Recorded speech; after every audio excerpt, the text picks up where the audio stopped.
Many people don't like Battle for Azeroth for what I can only say are stupid reasons.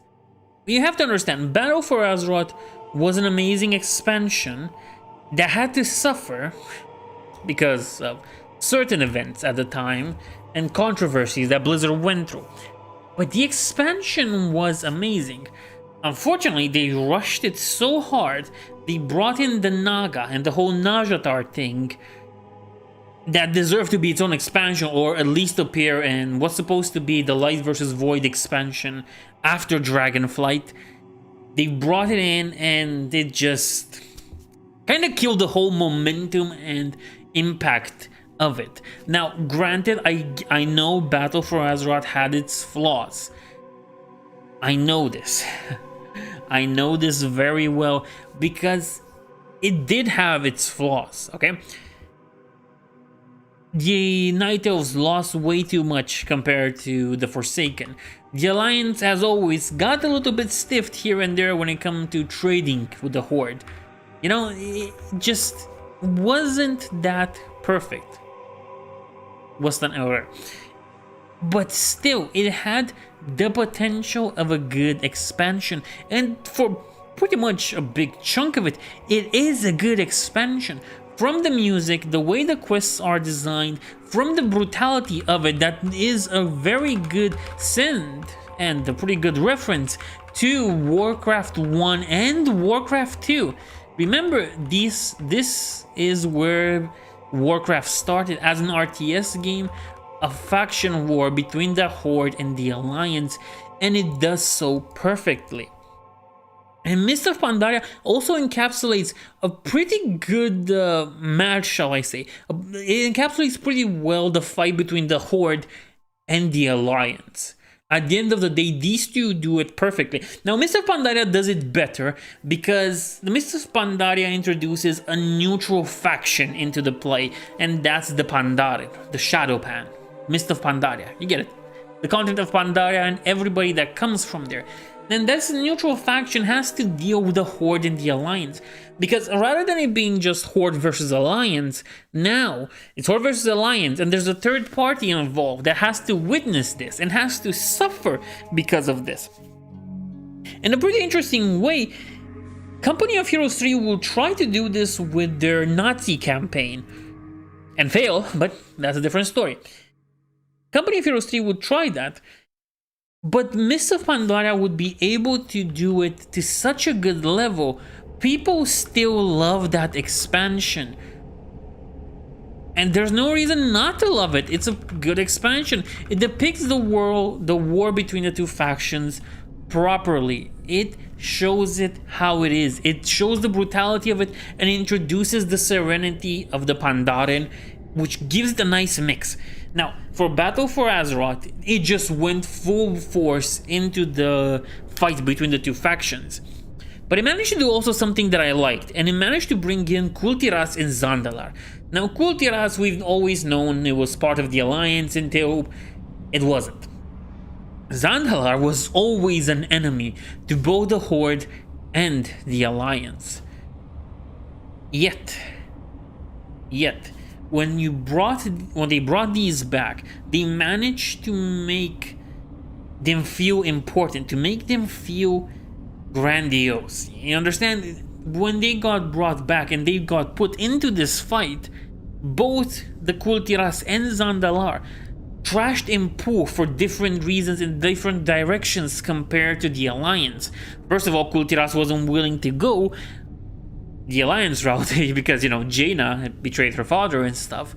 And Zandalar was pretty okay and didn't need to go the Horde path till Rastakhan got eaten. And that's very important. And you see, this brings a whole new narrative perspective compared to Mist of Pandaria. And both Mist of Pandaria and Battle for Azeroth are unique in the way they interpret this war between the factions. Problem is that while Mist of Pandaria kept the war between the factions and ended with the war between the factions, there is no peace overall at the end of Mist of Pandaria. Sure, Varian isn't gonna kill Vol'jin and the rest of the Horde, But tensions are high at the end of Mist of Pandaria. They still don't trust each other.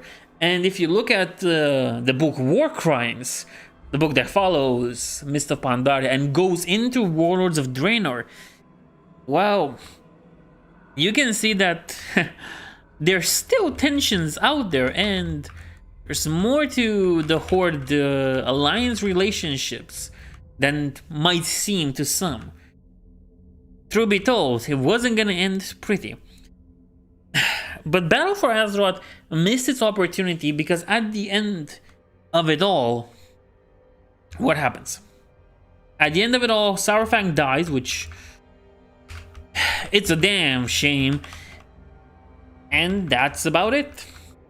Saurfang dies, and somehow the Alliance and the Horde make buddy-buddies for the next expansion.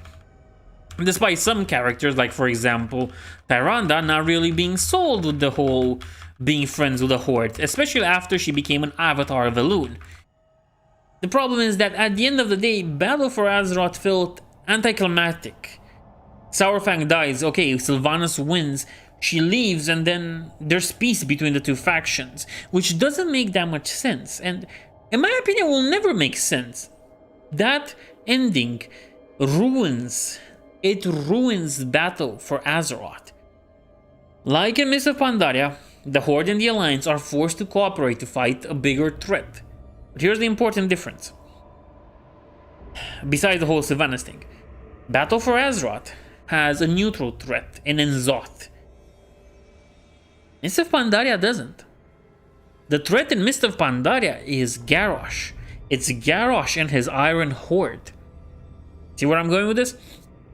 At the end of it, those are the enemy. It's related. It's related to the Horde. The enemy of Mist of Pandaria is related to the Horde, while the enemy of Battle for Azeroth is, at the end of the day, nobody. Like, I mean, yeah, sure, it's N'Zoth, it's an old god, but its importance on the story is not there. It's not, because the whole story until now was mostly about the Horde and the Alliance fighting each other. And then you introduce an old god and good job.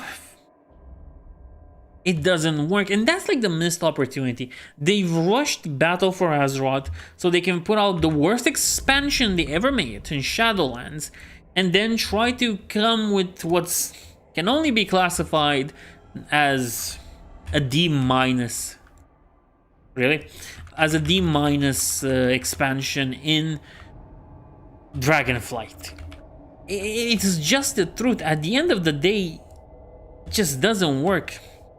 Like, for all intents and purposes, Worlds of Draenor was good enough, but it just took too long. It just didn't have enough stuff in it.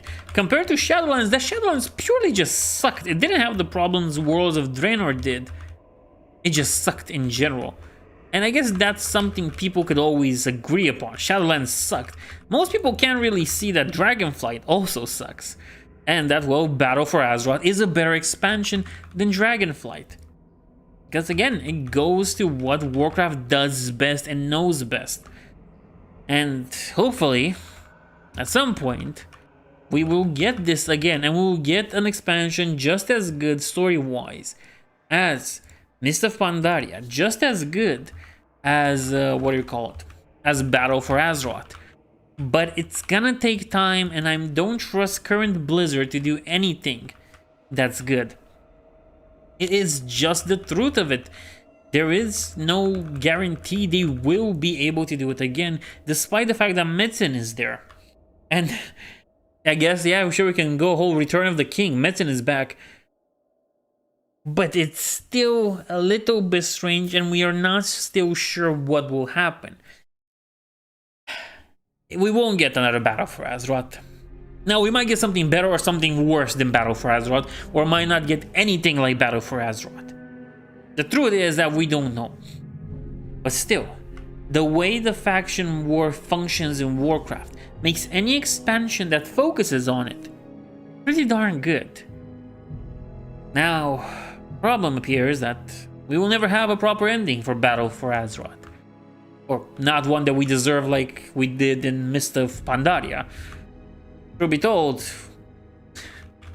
we live in a bizarro world that we don't really deserve. But nevertheless, there is hope, and there might be chances at some point that we will get another faction war expansion, DLC, whatever you want to call it, and it will be just as good as Mist of Pandaria, because Dragonflight, okay, Dragonflight's not as bad as Shadowlands, but it is for sure not good either.